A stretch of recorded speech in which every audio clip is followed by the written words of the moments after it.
विद्यार्थी बच्चों आज मैं लेके आई हूँ कक्षा 8वीं की हिंदी पाठ्य पुस्तक सुगम भारती से दूसरी इकाई का पाठ 3। बच्चों, इस पाठ का नाम है आत्मनिर्भरता। बच्चों, आत्मनिर्भरता इस पाठ के लेखक हैं आचार्य रामचंद्र शुक्ल जी। बच्चों, चलिए देखते हैं आचार्य रामचंद्र शुक्ल जी के बारे में। वो इस तरह से है। बच्चों, आचार्य रामचंद्र शुक्ल जी का जन्म 1884 बस्ती उत्तर प्रदेश में हुआ था और उनकी मृत्यु 1941 वाराणसी उत्तर प्रदेश में हुई थी। और बच्चों, शुक्ल जी ने हिंदी साहित्य में वैज्ञानिक आलोचना का सूत्रपात किया है।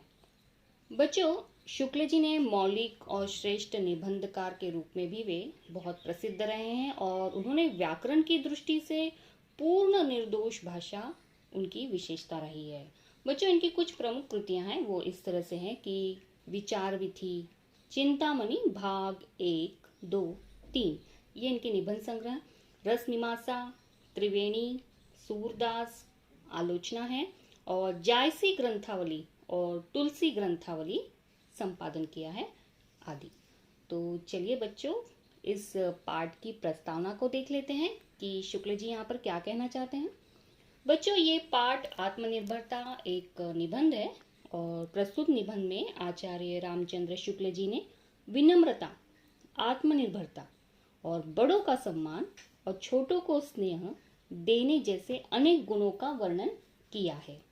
इनका मानना है कि मानसिक स्वतंत्रता, निडरता, अध्यवसाय जैसे गुण ही किसी भी मनुष्य को उन्नति के लक्ष्य तक पहुंचा सकते हैं।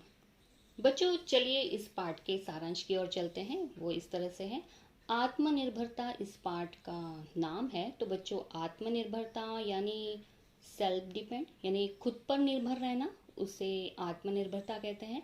बच्चों, आप सभी जानते ही होंगे, हमारे श्री प्रधानमंत्री मोदी जी भी कहते हैं कि खुद पर निर्भर रहना चाहिए, आत्मनिर्भर हर व्यक्ति को रहना चाहिए।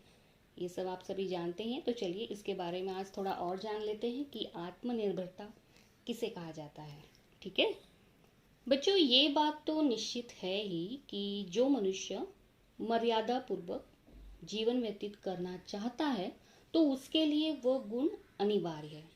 मर्यादा पूर्वक यानी नियम पूर्वक और अनिवार्य यानी जरूरी है, जिससे कि आत्मनिर्भरता आती है हमें और जिससे अपने वो पैरों के बल खड़ा होना आता है। उसे उसमें एक तरह की फीलिंग आती है कि वो अपने पैरों पर खड़ा है। और युवा को, जो युवा पीढ़ी हमारी है, ये सदा स्मरण रखना चाहिए कि उसकी जो आकांक्षाएं उसकी योग्यता से कई गुना बड़ी हुई है।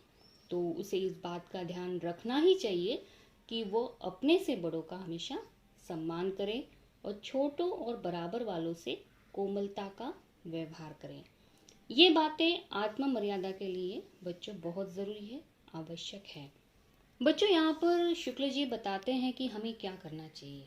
तो चलिए थोड़ा सा ज्ञान ले लीजिए कि हमें किस तरह से अपना जीवन व्यतीत करना चाहिए। तो अब तुम्हें क्या करना चाहिए, इसका ठीक ठीक उत्तर तुम्ही को देना होगा, दूसरा कोई नहीं दे सकता। कैसा भी विश्वास पात्र मित्र हो आपका, ठीक है, तुम्हारे किसी काम को वह अपने ऊपर नहीं ले सकता। ये आप सभी जानते हैं, आप लोगों का अनुभव होगा। हम अनुभवी लोगों की बातों को आदर के साथ सुने, ये करना चाहिए। और बुद्धिमानों की सलाह को कृतज्ञतापूर्वक माने, पर इस बात को निश्चित समझकर कि हमारे कामों से ही हमारी रक्षा व हमारा पतन होगा। शुक्ल जी कहते हैं कि हमें अपने विचार और निर्णय की स्वतंत्रता को दृढ़तापूर्वक बनाए रखना चाहिए, जिससे पुरुष की दृष्टि सदा नीची रहती है, उसका सिर कभी ऊपर नहीं होगा।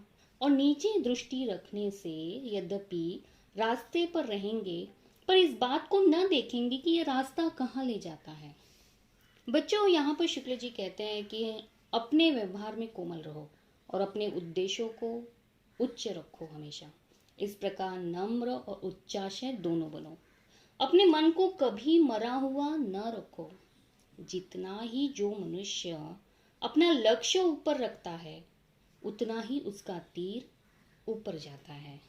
बच्चों, आप सभी जानते ही होंगे कि संसार में ऐसे ऐसे दृढ़ चित्त मनुष्य हो गए हैं जिन्होंने मरते दम तक सत्य की टेक नहीं छोड़ी, अपनी आत्मा के विरुद्ध कोई काम नहीं किया।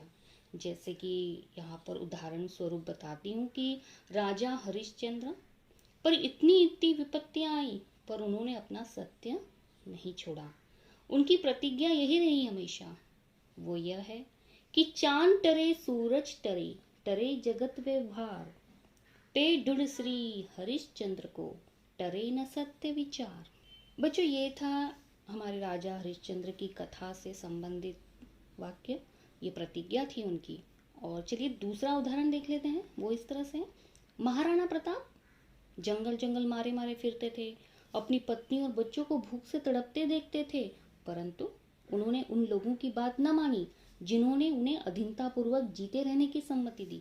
क्योंकि क्योंकि वे जानते थे कि अपनी मर्यादा की चिंता जितनी अपने को हो सकती है उतनी दूसरों को नहीं।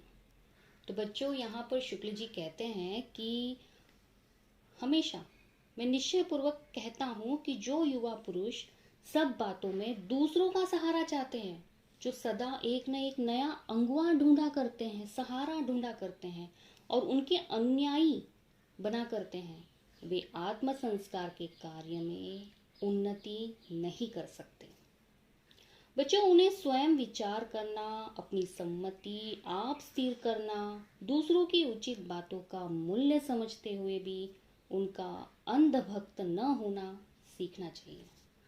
बच्चों, एक बात यहाँ पे और बता दूं कि तुलसीदास जी को लोक में जो इतनी सर्वप्रियता और कीर्ति प्राप्त हुई है, उनका दीर्घ जीवन जो इतना महत्वमय और शांतिमय रहा, सब इसी मानसिक स्वतंत्रता, निर्द्वंदता और आत्मनिर्भरता के कारण हुआ है। बच्चों, यहाँ पर शुक्ल जी कहते हैं कि जैसे एक इतिहासकार कहता है कि प्रत्येक मनुष्य का भाग्य उसके हाथ में है, प्रत्येक मनुष्य अपना जीवन निर्वाह श्रेष्ठ रीति से कर सकता है। यही मैंने किया है। इसे चाहे स्वतंत्रता कहो, चाहे आत्मनिर्भरता कहो, चाहे स्वावलंबन कहो, जो कुछ कहो, यह वही भाव है जिसकी प्रेरणा से राम लक्ष्मण ने घर से निकल बड़े बड़े पराक्रमी वीरों पर विजय प्राप्त की। यह वही भाव है जिसकी प्रेरणा से हनुमान जी ने अकेले सीता जी की खोज की। यह वही भाव है जिसकी प्रेरणा से कोलंबस ने अमेरिका महाद्वीप ढूंढ निकाला। बच्चों, इन उदाहरणों से तो हमें समझ पड़ ही रहा है कि हमें किस तरह से अपने आप पर निर्भर रहना है।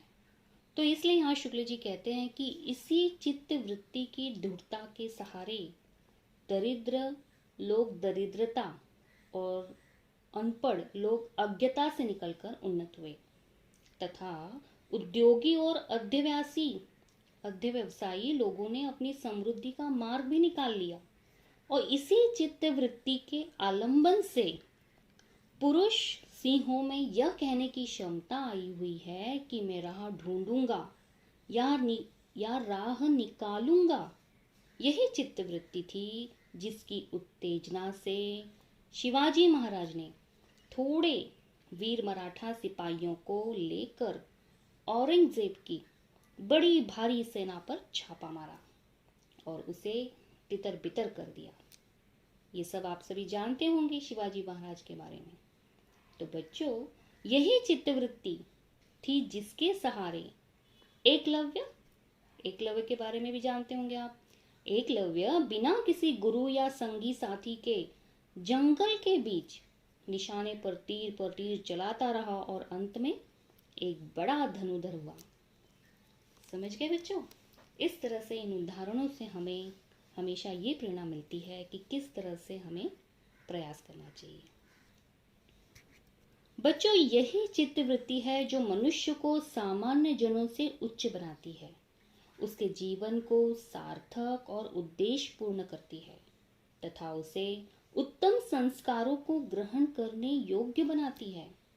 बच्चों, जिस मनुष्य की बुद्धि और चतुराई उसके हृदय के आश्रय पर स्थित रहती है, वह जीवन और कर्म क्षेत्र में स्वयं भी श्रेष्ठ और उत्तम रहता है और दूसरों को भी श्रेष्ठ और उत्तम बनाता है। तो बच्चों, आप लोगों ने देखा इस प्रस्तुत निबंध में शुक्ल जी ने किसकी ओर इशारा किया है? आत्मनिर्भरता, आत्ममर्यादा, विनम्रता और बड़ों के प्रति आदर और छोटों को स्नेह देने पर बल दिया है।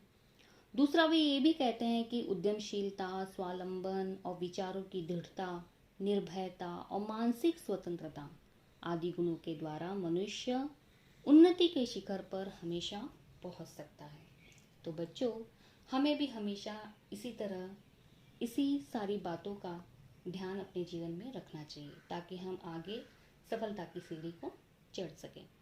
तो बच्चों, उम्मीद करती हूँ कि यह पाठ, यह निबंध आत्मनिर्भरता आप लोगों को बहुत ही अच्छी तरह से समझ में आ गया होगा। मेरा ये छोटा सा प्रयास था कि आप लोगों को ये पाठ समझाने का। उम्मीद करती हूँ कि आप ये पाठ समझकर आगे इसे ज़रूरतमंद को, जिन्हें इसकी ज़रूरत है, उन्हें ज़रूर शेयर करें और मेरे चैनल को सब्सक्राइब कराएं। तो बच्चों, चलिए फिर मिलते हैं अपनी अगली वीडियो में। तब तक के लिए